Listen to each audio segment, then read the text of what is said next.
following the alleged gang rape of a 14-year-old by 3 men in Ting area of Assam's Nagaon. Chief Minister Himanta Biswa Sarma stated on Friday that after the Lok Sabha elections, a specific community of people are seen indulging in criminal activities. Specifying that the victim was a Hindu, he said the perpetrators of the incident will be punished. It may be mentioned that the 14-year-old was allegedly raped by 3 men while she was returning home from tuition. She was found in semi-conscious state near a lake.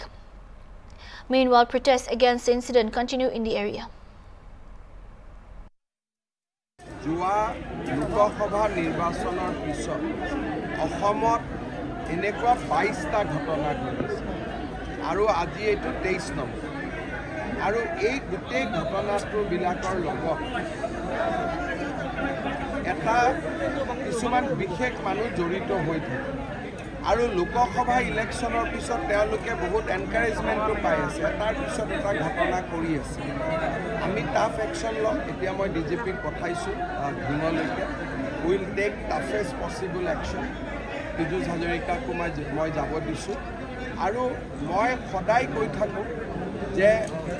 আমাৰ অসমত নামনি আৰু মধ্য অসম বৰাক valley আদিৰ দৰে জাগাত আমাৰ খিলঞ্জীয়া মানুহ লোকেল মানুহবিলাক বহুত ভয় আৰু সন্ত্ৰাসৰ পৰিৱেশত থাকে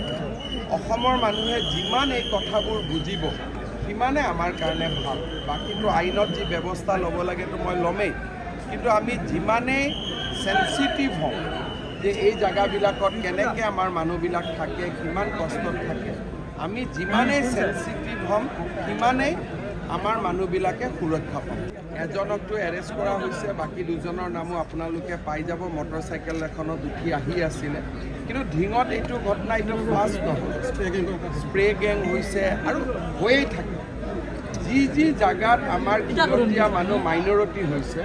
সেই জায়গাত আমাৰ মানুহবিলাক সদায় সমস্যা থাকে কিন্তু আনফৰ্চুনেটলি যিবিলাক জায়গাত আমি মেজৰিটি তাৰ মানুহে এই মানুহখিনিৰ কথাটো অনুভৱ নকৰে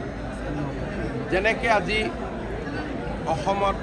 কিবা এটা ঘটনা হ'লে অসমীয়া বঙালী কৰিলে কিন্তু কোনো বঙালী মানুহে ছোৱালীক ওপৰত হাত নিদিয়ে কিন্তু আমাৰ মানুহখিনিয়ে চিন্তা কৰি থাকিব বঙালীয়ে চিন্তা কৰি থাকিব অসমীয়াই চিন্তা কৰি থাকিব মাৰোৱাৰীয়ে চিন্তা কৰি থাকিব হিন্দী ভাষী কিন্তু আমাৰ শত্ৰু কোন মিত্ৰ কোন মানুহে এইটো আজিলৈকে উলিয়াব নোখোজে বা নাজানে বা মানুহে এভয়েড কৰে that is the biggest irony সেইটোৱে আজি আমাৰ আটাইতকৈ ডাঙৰ সমস্যা চৰকাৰেতো পদক্ষেপ লৈয়ে আছে চৰকাৰে পদক্ষেপ লৈ থাকিব কিন্তু মানুহৰ ভিতৰত থকা যিটো জন্তু সেই জন্তুটোক চৰকাৰে কেনেকৈ আগত বুজি উঠিব এইটো ঘটনাৰ পিছতহে চৰকাৰে গম পায়